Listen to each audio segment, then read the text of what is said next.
In my best of times, I am able to scrape up a little peace for myself. It's usually when I'm able to quiet myself, watch the migrating birds, observe my dogs at play when they're not aware of my presence, reflect on these values cards, on the faces of the people I've done the exercise with. Those are sweet, peaceful times. I'm Nick Walton. I'm a coffee roaster. I'm a dad. I'm a husband. I'm a wee farmer. And I can't stop thinking about the invisible scripts that run our lives. You're listening to The Values Sort. This is a field guide to the values that shape the patterns of thinking and behaviors that end up shaping our entire lives. This is essay number 32, Inner Harmony. When I was a child, I was diagnosed with ADD. That will come as a great shock to anyone who's met me. I kid. Chaos has been inside my brain for as long as I can remember. The stiller I try to be, the more I notice the cacophony. I don't know what it's like to be inside anybody else's brain, and I never will. But I am an unceasing stream of thoughts and ideas and impressions all the time, you guys. It never stops. And they're not all good thoughts, and they're not all bad thoughts, or any single kind of thing. They're mixed. They're often mixed together at the same time. Bringing myself into order is a challenge for me. I watched a Netflix special a few years ago with a couple of my favorite comedians, Martin Short and Steve Martin. They are gems. I imagine it's this way with my brother and me. They're great alone, and much more than twice as good together.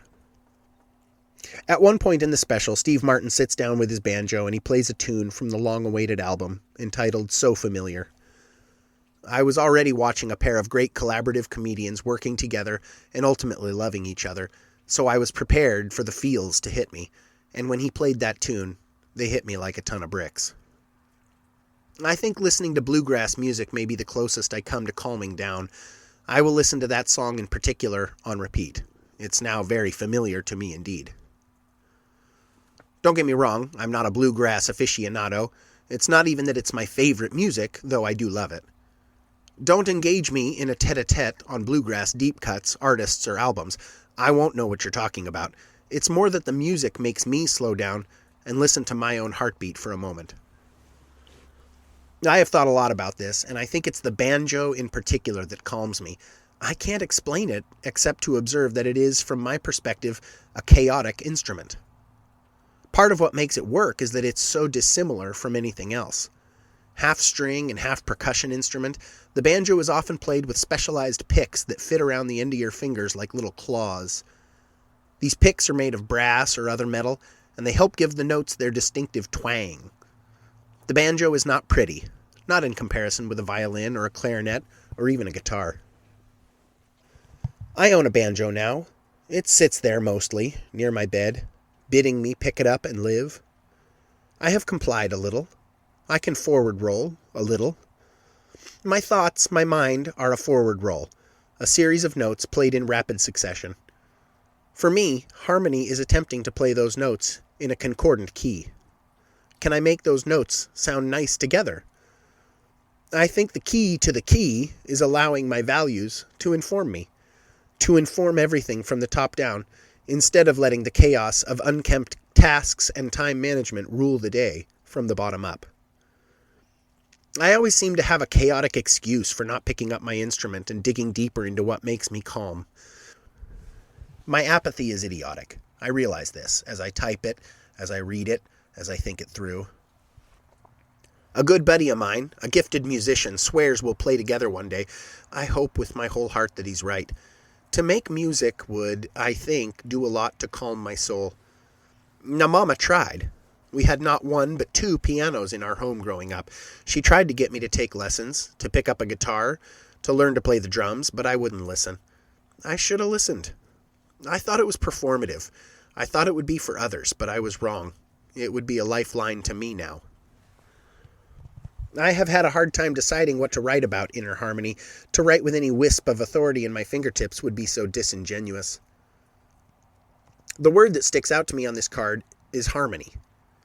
The bit that evades my capture. I have a wide, deep, rich inner life. It's the harmony that is unfamiliar. A harmony is a series of notes that are all played together to produce a chord. And a chord is a musical term for two or more notes played together to produce a pleasant sound. Ironically, the banjo is not often harmonious at all. Usually it's a singular note played in succession, in a roll. There's a lot to unpack here. My brain is a roll, forward, backward. It's a million little plucks of strings, and it sounds pretty bad some of the time. I'm reaching for inner harmony, for my dissonant notes to come together into a life-affirming, life-giving chord. But maybe I need to embrace the roll and make the music I can make with the tools that I have at my disposal. Sometimes, not always, my life is a beautiful music. It draws people in, and it soothes them. And sometimes I do get glimpses of harmony, sun-drenched summer days, whistling tunes in peach orchards, sitting around a fire that's built well with friends who know how to love well.